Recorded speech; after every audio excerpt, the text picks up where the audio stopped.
Having dismissed their escort, Barkas and Ayla found themselves walking through a garden lushly overgrown with calendula, daisies, and rosemary.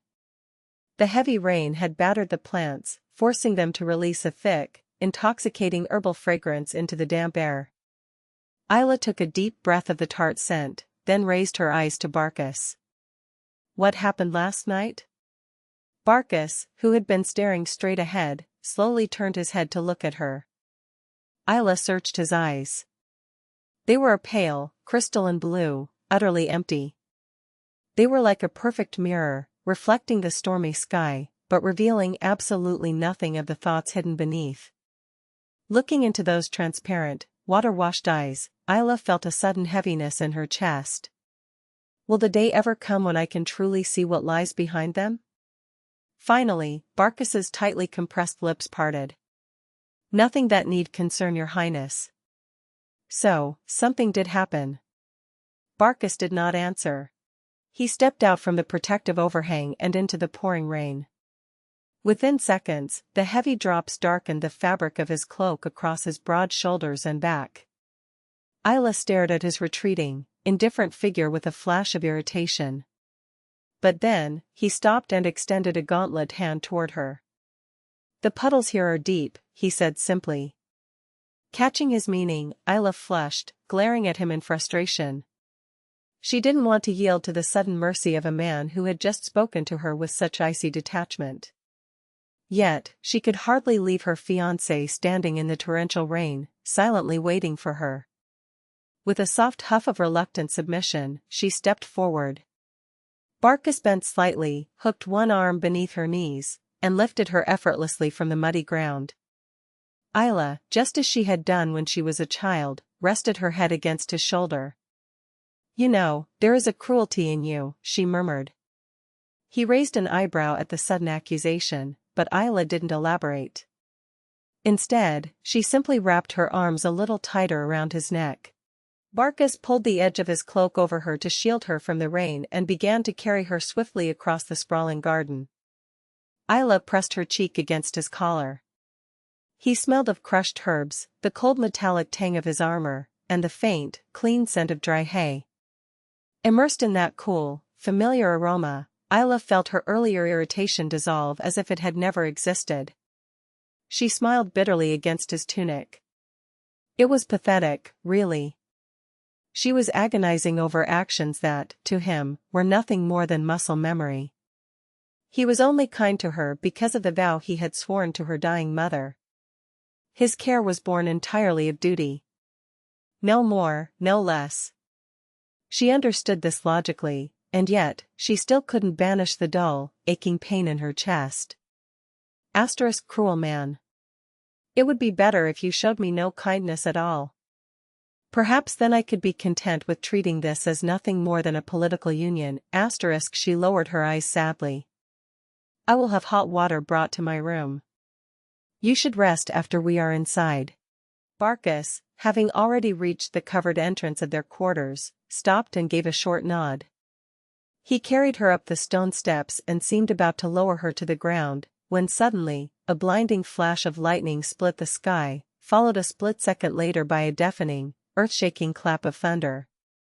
Ayla gasped, reflexively tightening her grip around his neck. The roar of the thunder seemed to tear the very air apart, and a second, jagged bolt of golden lightning illuminated the dark clouds.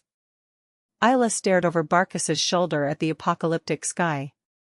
But as the lightning flared, her gaze caught on a pale figure sitting perfectly still on a second-floor windowsill. For a terrifying second, Ayla thought she was looking at a phantom. Her lips parted in shock. The stark, flashing light illuminated a face so beautiful it bordered on the macabre. The snow-white, porcelain skin, crowning a fragile neck, glowed with a cold, furious, bottomless hatred. Ayla had always known her half-sister was stunning. But why did it strike her with such visceral terror now? Sitting in the window frame with her eyes burning like coals, Talia looked like an angel of death. The sheer malevolence radiating from her was so ominous that Ayla instinctively held her breath. And then, moving with the sudden, violent grace of a striking viper, Talia snatched a heavy porcelain vase from the windowsill and hurled it straight down at them. Ayla screamed. Barkas moved instantly, twisting his body to shield her completely. The heavy vase smashed against the stone steps, erupting into a cloud of sharp, flying shrapnel.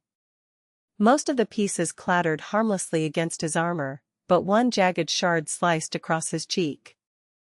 Ayla gasped, immediately pulling a lace handkerchief from her sleeve to press against the wound. Barkas calmly took the cloth from her trembling fingers and pressed it to his own cheek. His face remained completely impassive. He slowly looked up. Ayla followed his gaze. Talia was still sitting in the window, staring directly down at them. There was not a single drop of remorse on her face. Her eyes burned with a manic, sparkling intensity, and her lips, bitten bloody, looked like a crushed rose. A wave of primal fear rose in Ayla's chest, drowning out her anger. She had always dismissed her half-sister as a pathetic, worthless nuisance. But in that moment, Talia seemed like the most sinister, dangerous creature on earth. It was as if the venomous spirit that had animated Senevier had now fully possessed the daughter, seeking to drag Ayla down into an abyss of grief. Ayla shuddered, an icy foreboding settling deep in her bones. The storm raged relentlessly through the night, only beginning to subside as dawn broke. Talia, who had not slept a single wink, stared with dull, hollow eyes into the garden, which was now bathed in the weak, grey light of morning. The once lush greenery was half submerged in muddy water, releasing a pungent, rotting smell of damp earth and crushed stems. The vibrant flowers that had decorated the beds the day before now lay scattered across the mud like colorful, broken corpses. Observing the devastation with a grim detachment, Talia slowly climbed out of bed. She walked over to the small table by the cold fireplace. A silver platter sat there, holding her untouched dinner from the night before. She stared indifferently at the congealed food, then reached out and picked up the small, silver meat knife resting beside the plate. It was designed to slice through roasted game, but as she tested the weight of it in her palm, she knew it would slice through human flesh just as easily. She ran her thumb lightly along the razor-sharp edge. Without a change in expression, she slipped the knife deep into the pocket of her heavy robe and left the room. A sticky, viscous dampness hung heavily in the corridor. Moving through the stifling air, Talia kept her hand buried in her pocket, her fingers wrapped tightly around the cold silver handle. Her palms were slick with sweat. She didn't know if it was from tension, from excitement, or a sick mixture of both. She moistened her cracked lips and began to ascend the stairs, her bare feet making no sound on the stone steps. She moved with the silent, predatory grace of a hunting cat. Ayla occupied the grand suite on the top floor. Reaching the final landing, Talia pressed her back against the cold wall and peered down the corridor, which was still shrouded in the thick shadows of early morning. To her dark delight, there were no guards posted at the door. She let out a slow, silent exhale and crept down the hall, toward the heavy oak door at the very end. As she drew near, a faint, familiar scent drifted to her nose, the soothing aroma of medicinal incense. Talia's lips curled into a twisted, bitter smirk. It seemed Ayla hadn't enjoyed a peaceful night's rest either. Remembering how pale and terrified the perfect princess had looked the night before, Talia let out a soft, jagged chuckle. But then, another image flashed in her mind, and her brief amusement plummeted into a dark, suffocating abyss. Her face contorted with a sudden, violent rage. Her grip on the knife in her pocket tightened until her knuckles ached. Her entire body began to tremble. The moment she had looked down from that window and seen Barkas carrying Ayla through the pouring rain. Something inside her had finally, irrevocably shattered. Talia scrubbed roughly at her eyes with her sleeve, brushing away the hot tears that threatened to blind her. That memory. Him carrying her. It had been the only pure thing she possessed. It was a secret, fragile treasure she had guarded in the deepest, darkest corner of her heart, taking it out only in her weakest moments to remind herself that he had once cared for her. And they had taken it away. Could they not have left her that one single thing? Could they not have allowed her to keep one memory that belonged only to her and him? Her brain boiled with a toxic, blinding fury. She knew these feelings were irrational. She knew it was madness. But she could not forgive Ayla. And she could not forgive him. She wanted to tear Ayla apart for stealing her last sacred sanctuary.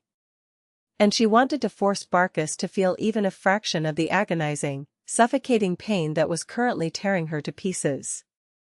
With eyes burning like hellfire, Talia stared at the heavy wooden door. Once she crossed this threshold, there would be no turning back. She would be remembered in history not as a tragic princess, but as a deranged witch who murdered her innocent sister in cold blood. But Talia no longer cared. She had already been branded as a monster, a serpent, the worst of them all. If she descended even further into the dark, what did she truly have left to lose? With a trembling, bloodless hand, she reached out and grasped the iron doorknob.